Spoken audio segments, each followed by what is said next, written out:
Welcome on in, golf fans. It's your boy Gsluke here with our last live stream of the season. Going to break down what you need to know for Sunday for your prop and your DFS exposure. We had ourselves a solid start to the week with 3 straight profitable days out there, and in the main slate, they've got quite a few live lineups. I'm in the large $5 GBP, so I'm going to be having a little sweat out there in person tomorrow, and hopefully we can make it a 4th straight day of profit, both for Showdown and for props. So we've been on a heater, kind of like Hovland out there, just killing it out there with the score. He's got a 92% chance of winning this golf tournament per Data Golf. So some of you out there may say, oh, well, you're going to have to play Hovland tomorrow. Oh, well, he's got this thing locked up. Not so certain, not so fast, I would say. So we'll talk through some of that. We'll talk about the Showdown slate, which you might not even need Hovland over there for the optimal. And of course, with props, main slate and whatnot, we've got a lot to worry about there too. So I'm stoked for it. First off, welcome to the live stream, everyone around.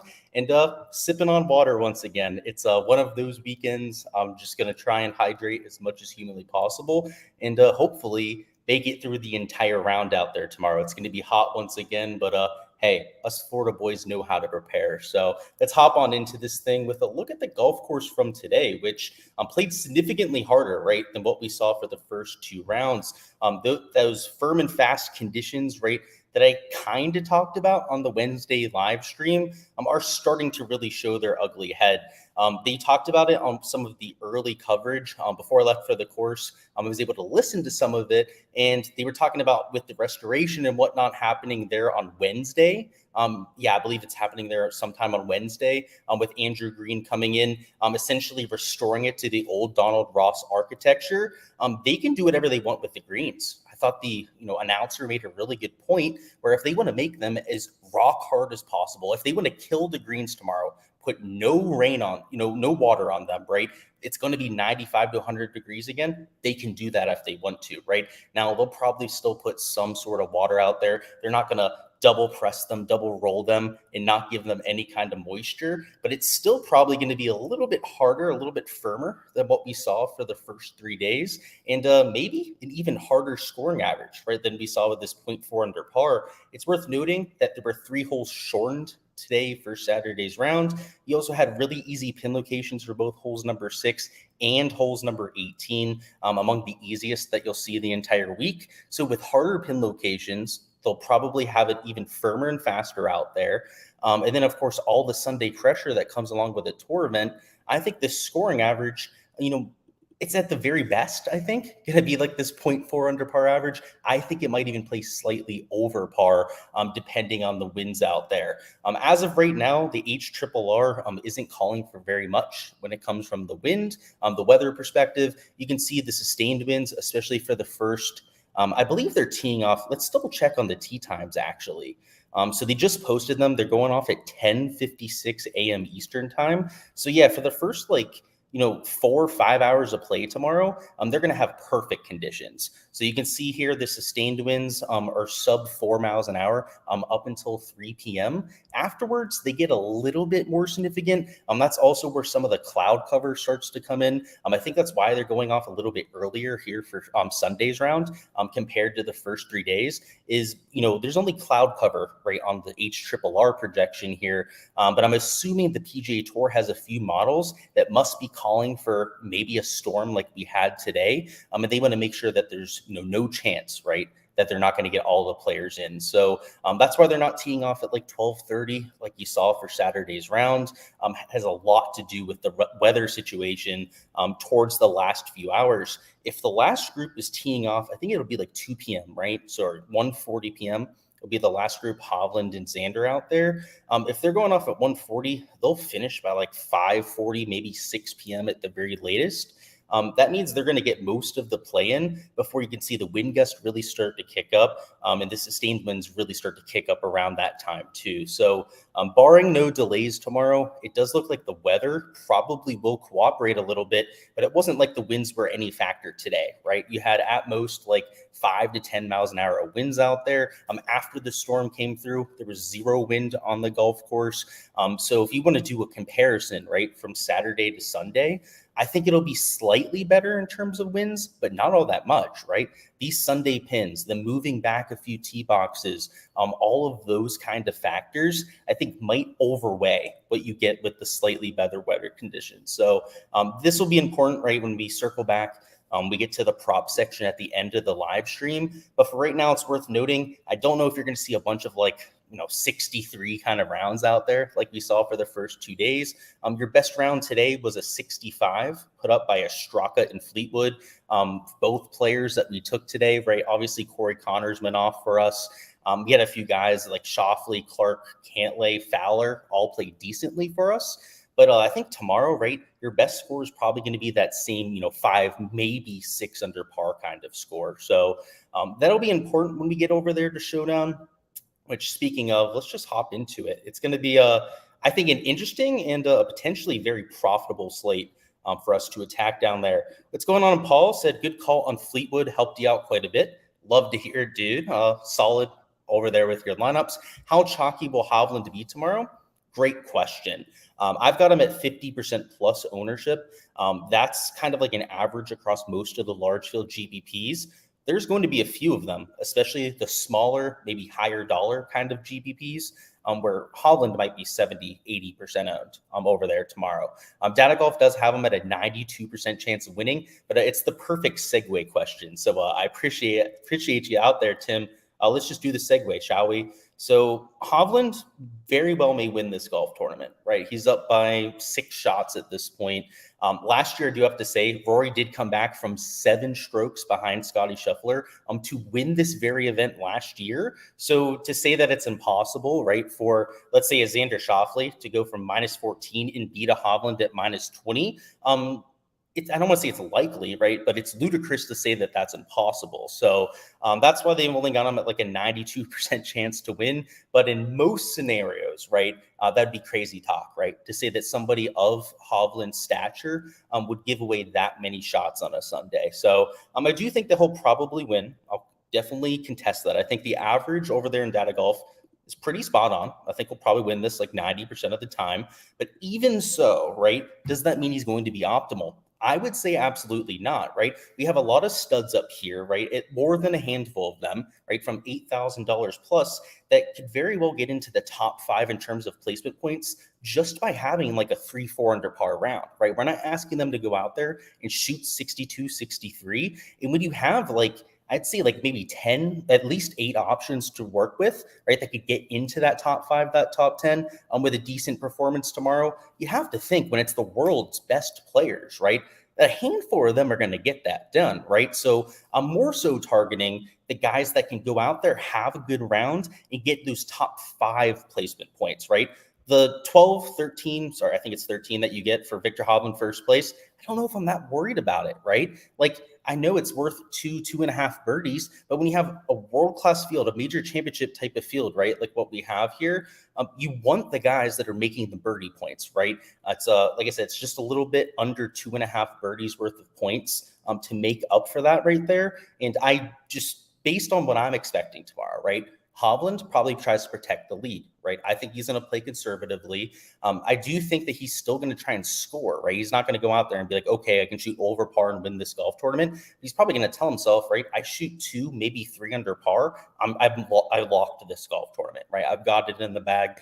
No one's going to go out there and shoot like a 60 to win this golf tournament with the kind of conditions we're expecting. So he can kind of mail it in at that point, right? Go out there, get it to 2, 3 under, just aim at the center of every single green. And if he shoots let's say 2 under par tomorrow, let's give him that, right? Let's get him to 22 under par.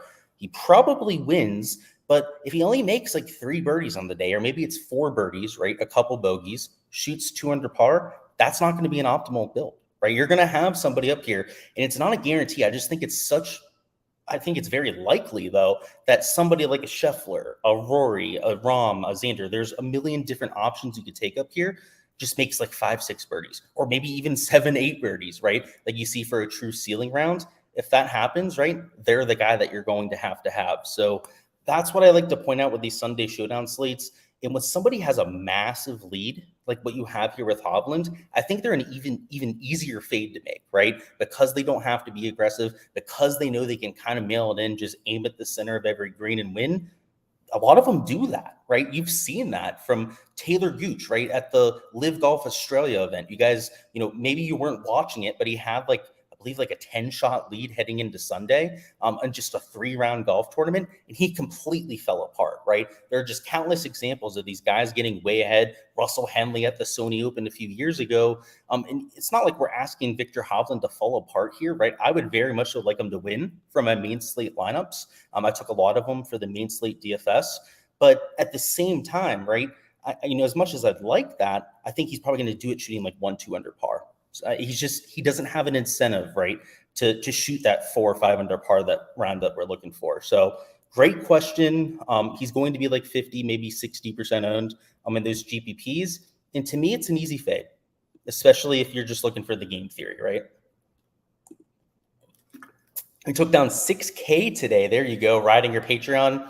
If you didn't fade Tommy Boy, you would have won the 200K GPP. You should have listened, Clint. I absolutely loved him. But no, obviously, huge congrats on the 6K there. You've got to get around on Fairway Jesus, my boy Tommy Lad out there. He's I played him first off main slate. Round 2 Showdown didn't work out. So I was definitely all pissed off at the guy. I was like, I got to give him one more go. Goes out there and kills it. So you can't give up on him too quick. What's going on, Christian? Took down 3K in the 30K full round special, and he joined the Patreon today. That's ridiculous, guys. Look at that. Obviously, I didn't take down a GPP myself. I would have showed you guys. But I had a few lineups that were in the top 5 for a little bit today. So it was probably guys like Christian and Clint that ended up passing me out there. Is what it is, right? I'm glad that you guys went out there and won. It's good stuff. And let's run it back for Sunday. This time, though, I'm going to be the one taking down 5K. I got a little unlucky today, I'd say. You need Scotty to go nuclear. He was so bad putting today. I'm going to play him for Showdown, but for my main slate stuff, I actually need him to suck. He's one of the only stud tier guys that I don't have in any of my top tier lineups. I have him in lineups. He's just not in any of the ones I have in the top 50 right now of the large field GPP. So I'd be okay with him sucking, but I'm playing him. I definitely think he's got a chance to backdoor that top 5. Well, obviously that top 5, right? He's up there right now. And to perhaps go out there and be that optimal Showdown performance, because there's Sunday Scotty, right? When there's no pressure on Scotty, the guy goes out there, he fills it up with the flat stick all day. And again, wouldn't surprise me to see that out there. So I definitely think there's a chance. Shout out to Taylor Moore for going back-to-back DFLs, 500K richer. I was going to say he's rich as hell off it though, right?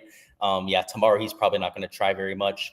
What do I think about the players way out of contention? Yeah, I'm fading a lot of them just in DFS. For props, I'd have to see the pricing, right? If they price them stroke and a half, 2, sometimes even 3 strokes higher than what the field average is going to be, then maybe not, right? But if they give us, them at 69 strokes or 69 and a half strokes, absolutely, Mark. So we'll have to see. All right, let's go through a few other players I like. So I just kind of hinted at Scotty, right? Doesn't he always just backdoor these top end finishes out of nowhere? Would you be surprised to see that happen again? And kind of like Tony, not Tony Finau. We'll get to Tony Finau later. We're going to talk about Tony, but kind of like Fleetwood today, right? I almost gave up on him too early, right? I'm glad we went out there. We played Tommy Fleetwood today, but I almost took him out of the player pool, right? He was somebody I was like, oh, do I really want to play him after he sucked the first 2 days? It's kind of that same thing with Scotty, right? It's like, oh, do I really want to play him after he had one of his worst rounds really ever on the PGA Tour out there? I know he shot 80 one time, which surprisingly no one talks about with Scotty. Yeah, he did shoot 80 one time on tour. I think it was his second season, so whatever. It is what it is. He can easily back it up. I think the next time he went out there, I think he still missed the cut at that event. He shot the 80 in round 1 of the Amex. And I think it's a 3-round event, right? So he still had the 3 rounds to work with. The next round, he shot a 64 or something like that. So I'll still get to Scotty. The ownership is, I'd say, average on him, right? He's not low owned because he's still there at -11, but because he got a 50, 60% owned Victor Hovland there, he's not 35, 40% owned like you've seen for the last few days. So if you're going to play Scotty, you can even take a few guys up here and get leverage to them in GPPs because of just that ownership magnet that is Victor Hovland.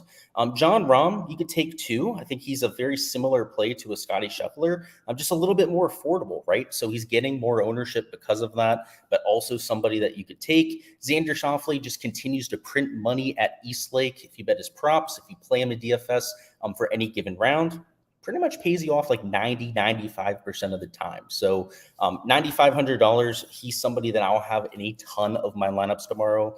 And you can see he is slightly higher owned, right? It's easier to play a Hovland than get to Xander Schauffele. So you've got to realize it's not just, the average salary that you're using when you're putting together ownership projections.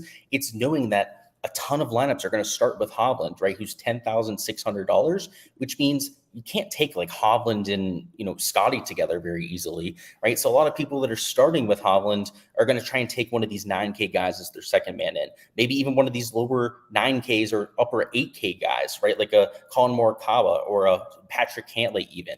He's there at -9. Those are going to be very common builds, right? Lineups that start with a Victor Hovland, drop down here into the 9K range. If you want to get really different about this, right, you take Scotty up top, and then you drop down into that range, right? You just make that one-off pivot, give yourself that one-off leverage opportunity, and really all Scotty has to do compared to Victor tomorrow to end up giving you that advantage over 65% of the field is for him to make 2 birdies more than Victor Hovland, right? Let's assume Scotty shoots like -3, -4. He at least finishes in the top 3 in terms of placement. He's got to make like 1.5, 2 more birdies. That's it, right? To go out there and bump a Victor Hovland off, he can obviously do that, right? Especially because he has to be aggressive to go out there and make a little bit more money than the people around him. Hovland doesn't, right? So that's why I think that these guys around him are just objectively much better plays, considering the game theory angle. Let's see. So we've gone through those two. Colin Morikawa is another bounce back candidate, kind of like Scheffler, right? Kind of sucked today. And that psychology is the reason why he's only 38.7% owned. He's starting there in 3rd place. He's also somebody that's cheaper, rated at only $8,800. He can be a cheaper second man in or even an expensive third man in to a few lineups.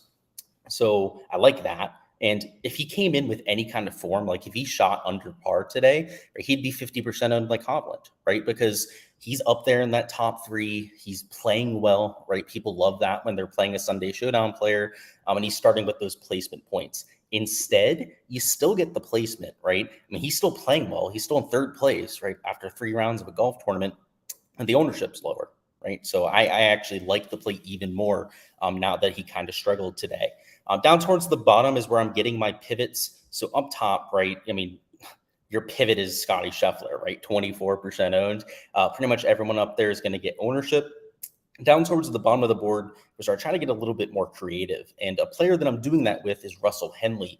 Henley's not a sexy play. Really, people only play him when he's playing well. And he's played well at Eastlake over his last 3 starts here. So I like the shots gained per round. He's top 5 in the field in terms of shots gained at Eastlake. He's kind of just been okay to this point of the week. But if you can go out there, hit a bunch of fairways, which is what Russell Henley can do, he gets hot with the iron play, book it, right? That's 5-6 birdies right there. So I like those kind of plays in the mid-tier range that can give you some of that ownership differentiation.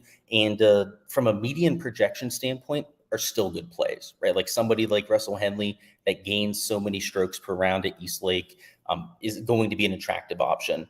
Tom Kim at $7,200. He's a Sunday killer when it comes to his Showdown success.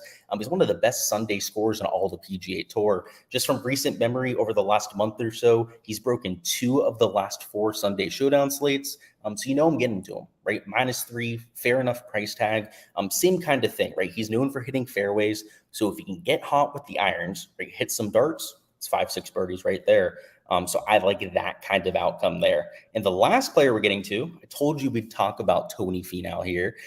He's only $6,700. It's Tony Finau. He can make a shit ton of birdies, right? And like at -3, -4, I mean, even -5 for Russell Henley, right? We're not worrying about placement points at this point, right? We just want them to shoot like 4 probably like 4 under par to go out there and get into the optimal lineup, which they're all more than capable of doing, right? They don't need to finish in the top 5. Maybe they squeak into the top 10 right on back door, end up getting it done that way. But all players that are moderately owned, right? 8% on Finau, that's ridiculous. 12.7 on a Tom Kim, only 16.1 on a Russell Henley up here, which like compared to Wyndham Clark is less than half the ownership, right, of the guy, just $100 more than him. All are ways to get that differentiation you're looking for. So as per usual, right, these aren't the only plays I'm taking, right? There's only 6 on here, but it's that kind of idea, right? Up top, I'm taking the chalk, right? I'm going after some of those backdoor top 3 finishes. And then towards the bottom, I'm differentiating, right? That's where I'm getting my leverage to the field, saving some salary, and I'm really just doing it with quality players that either fit the golf course or just way mispriced, right? Like Tony Finau's the mispriced guy, and then Tom Kim, Russell Henley, just pretty good course fits that I think fit the course quite well. So that's the idea. It's a Sunday Showdown slate. If you're new to it, right, remember about those placement points, but it's a very typical strategy, right? And even with just 30 players, right, I'm going after this slate like I would most Sunday Showdown slates, because really nothing changes, right? Maybe ownership's a little bit more condensed, but yeah, we'll talk some lineup construction stuff right now. But outside of maybe leaving some salary on the table, perhaps changing up the lineup construction from the salary standpoint, I don't know. You don't have to do all that much differently, right? Maybe you do that to add in a little bit of uniqueness, but I don't think you have to force that. Let's hop over to DraftKings, see if there's any comments down there to address. And if not, we'll hop into it. Pairings versus performance. Some players don't like each other. Yeah, not something that I run on my end. I don't have like a correlation model set up for that. I probably could. It's easy enough to do, honestly, just based on raw shots gained metrics. But yeah, not something that I do. So I can't give you any insight there, Metro. But there are very easy ways to actually do that. It'd probably take a lot of setup, right, to try and import all that data, run it for the last like 4 or 5 years and whatnot, but it can definitely be done. Alrighty, so let's go through some of this lineup construction nonsense, right, that I was just talking about. So if you're going to take some chalk up top, which again is perfectly fine. In fact, let's just throw Hovland into a lineup just to show you, how you could differentiate with a 50, 60% owned player. Let's go Morikawa as your second man in. Let's go third man in. Let's spend up and take Xander Schauffele. So let's be a little bit aggressive with our salary here. You're trying to get 3 guys, right, starting in the top 3. So obviously these 3 players are going to be extremely popular tomorrow. How could you make this lineup work, right? And this is perfectly fine. I just want to point this out. If you want to take 3 studs that you think you're going to go out there and shoot like -3, -4, that's fine, right? Just down low, you have to be a little bit creative. So let me show you how that is done. So in terms of like your value plays, I don't know if you can take a Tony Finau, right? Like I know he's 8% owned, but a lot of people that are starting with this build are going to take Tony Finau in it. So like if you were to just like filter the entire GPP by people that start with this exact set of 3, Tony Finau is probably like 40% owned, right? So like you got to think if you're going to be playing a 3-on-3 versus, a good amount of people because you're taking these 3 chalky players, you don't want to have the guy that all of those people are going to land on, right? That would be a bad thing. So these are some of the nuances that come into playing DFS that you pick up after playing for quite some time. You don't want to play Tony Finau tomorrow if you're starting with these 3 because everyone is going to do that. So the way to get around that, right, is to be really creative about it, right? And it would be like a Jason Day, and it's so disgusting, right? I'm not even playing him tomorrow, but if you wanted to, you could like take a Jason Day to really differentiate. You could take a Siwoo Kim, who I am playing tomorrow, right, at $6,300. He's not going to be as obvious of a play down low, right, when you're starting with these 3 guys. So I think that he's a decent option to consider, right? He's in 25th, right? He's not sexy from the placement point standpoint, but if you're trying to purposefully get unique, right, try and get some leverage to the field, guys like Siwoo Kim are really good options to take there.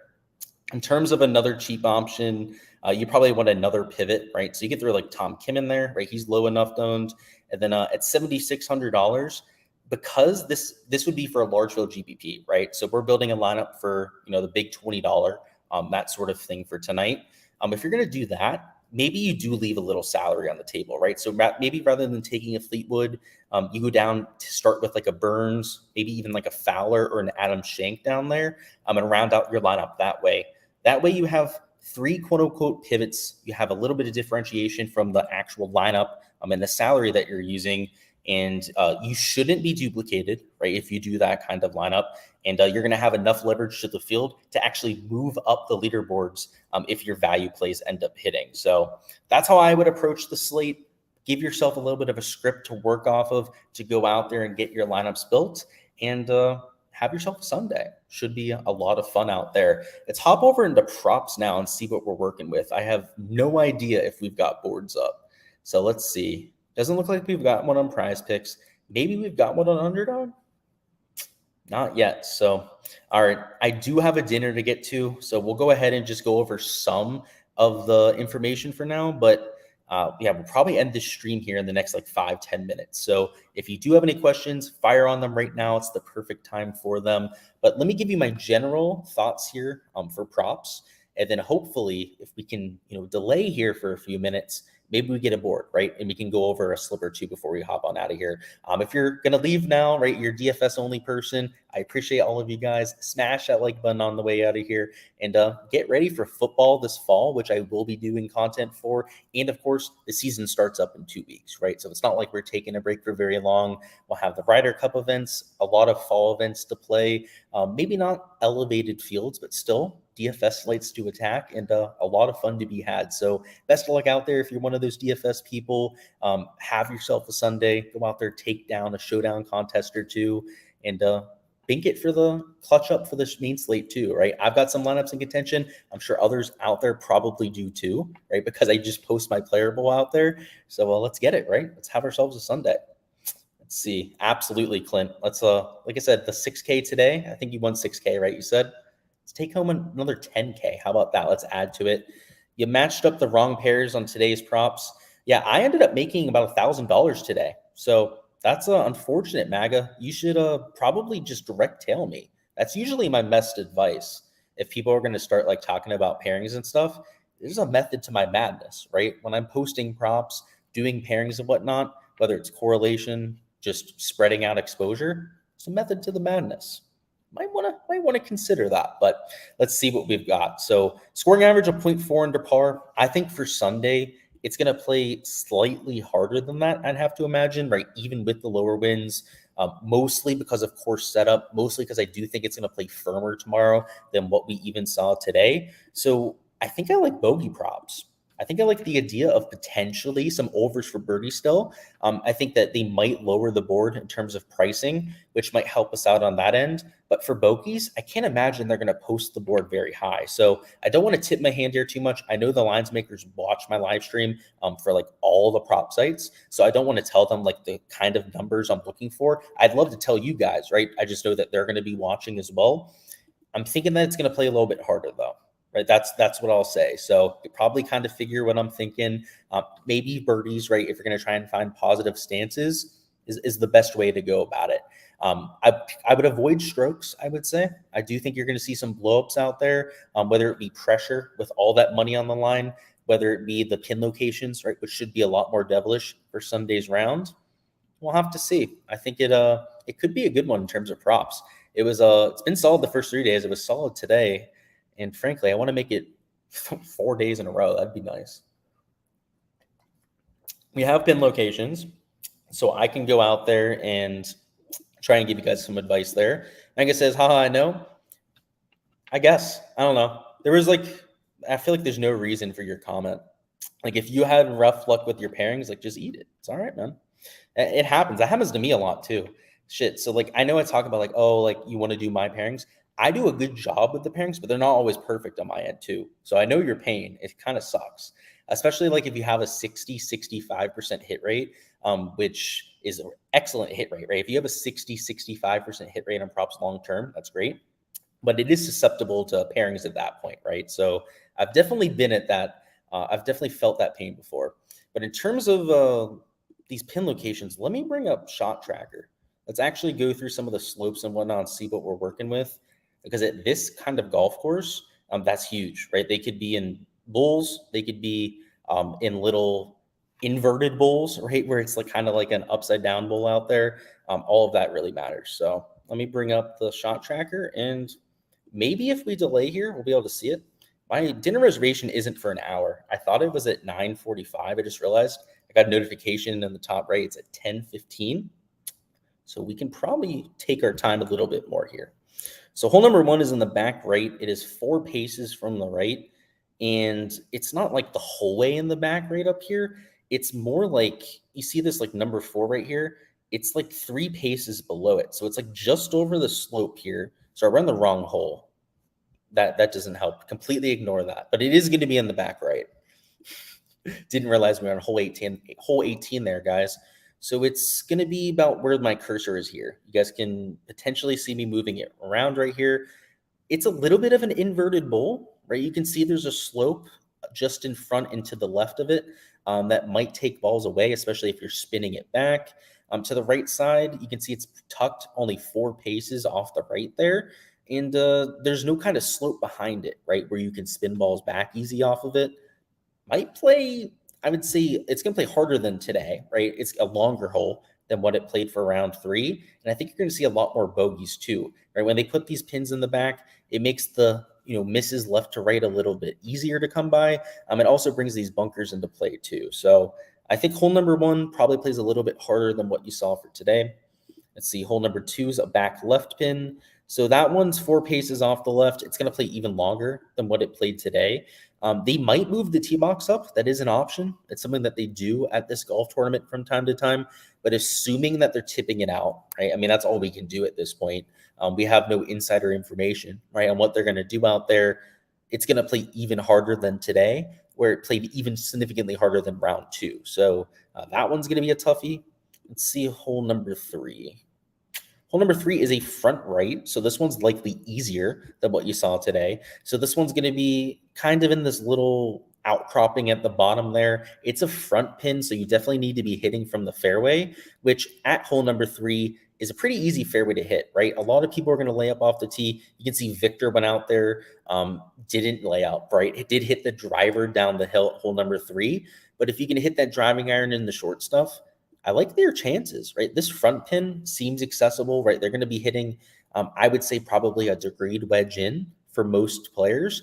And even if there's not a backstop, right? If we look at the slopes, there's not like a backstop down there in the front. They're still hitting a wedge in. So I do think that you'll see some birdies there. It will play easier than round 3, actually. Let's see, hole number 4.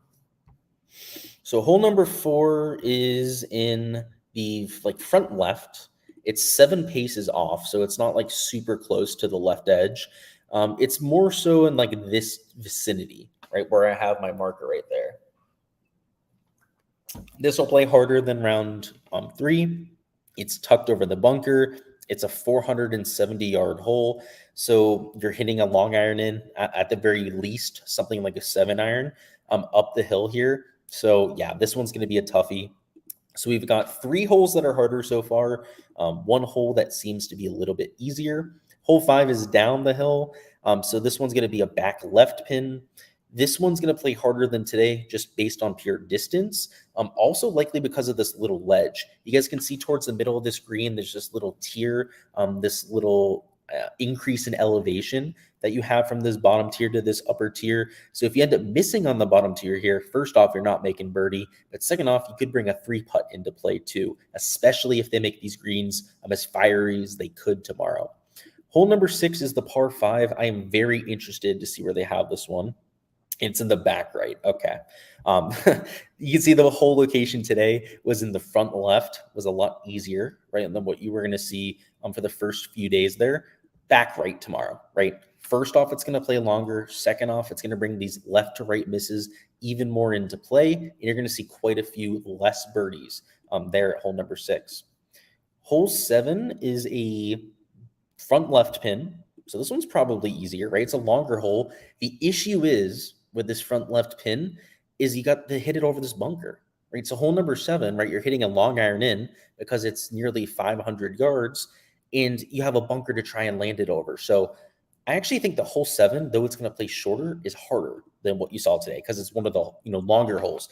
Hole 3, right? You may say, hey, you said that one's going to play easier and it's shorter, right? Yeah, because you're hitting a wedge in, right? The shorter distance lets you hit a degreed wedge into the green. It's completely different, right? When you have a bunker in front and you're hitting like a 6-iron in, right? It's much more difficult to hold that kind of green, and very difficult to get it close to the pin locations.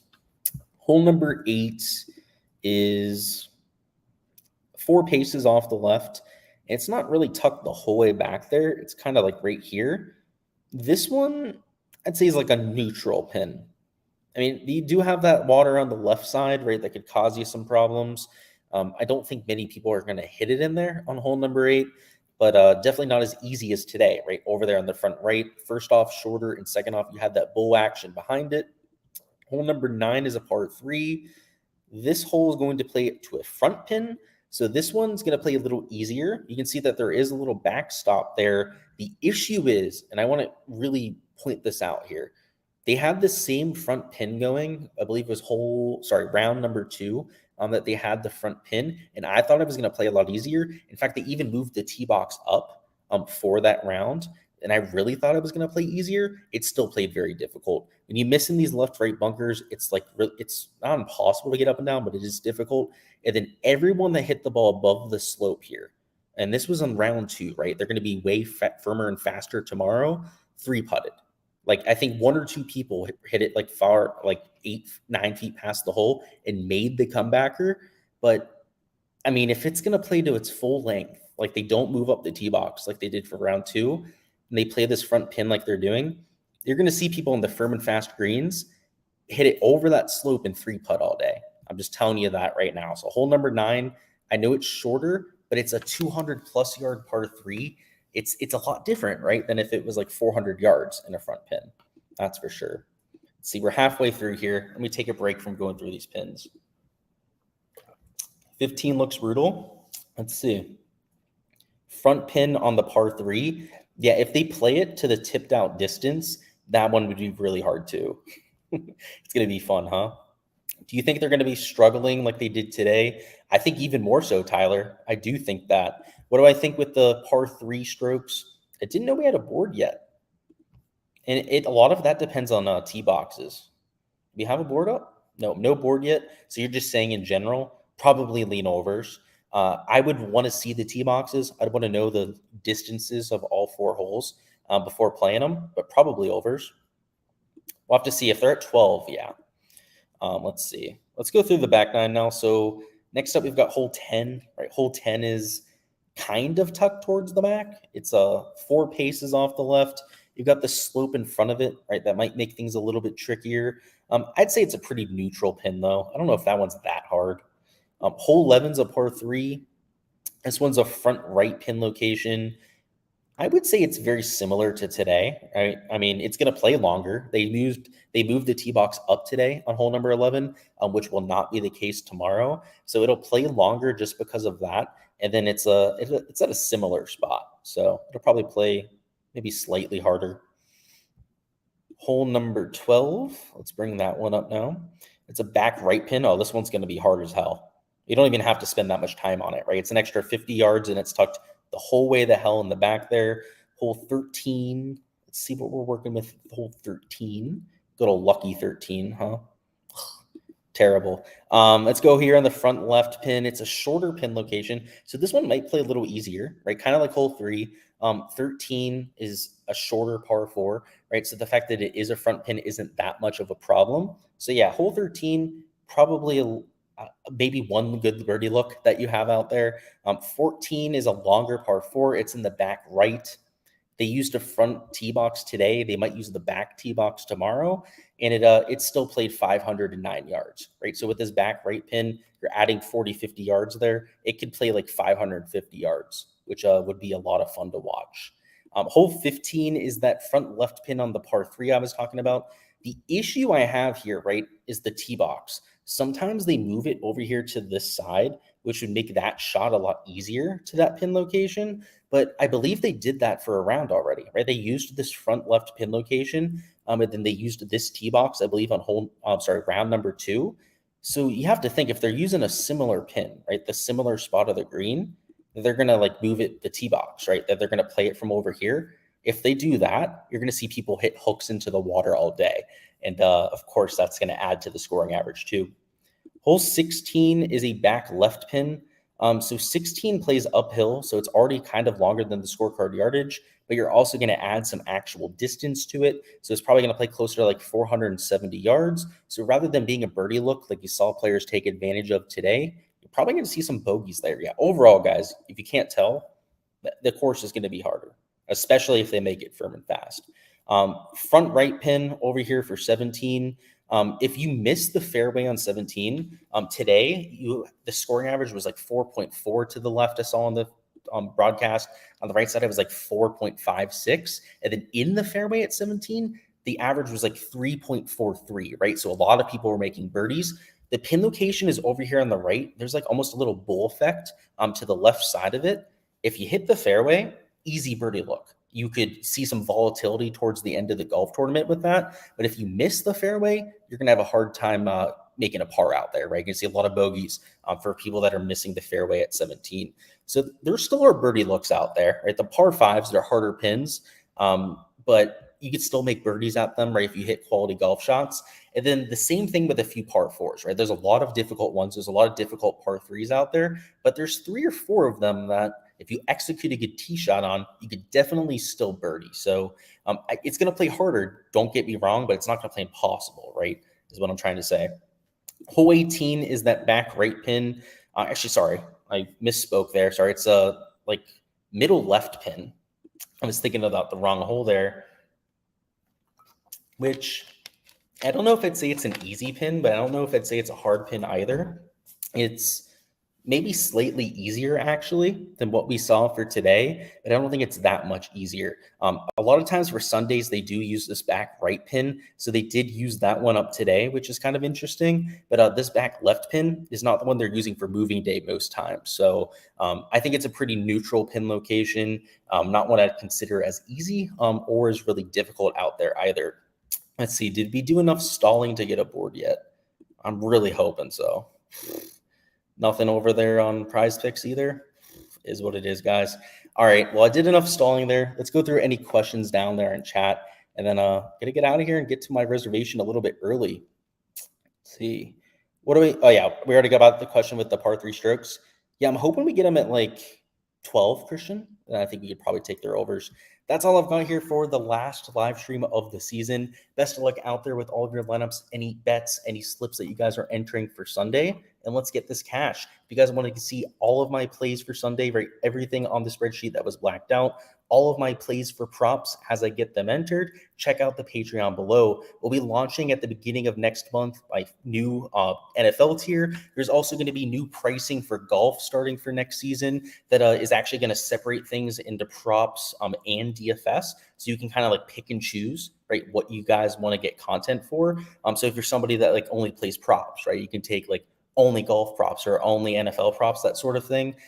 Make it a little bit more customizable and bring you guys even more information here for the fall. So like I said, only 2 weeks off, and then we get right back into next season, and we have all the content for the NFL coming over the next few months. I'm looking forward to it, guys. Cannot wait for the next 3-4 months out here. And it's been a heck of a season, guys. So cheers, salute to all of you out there. I appreciate you, and I hope to see your names at the top of leaderboards come tomorrow.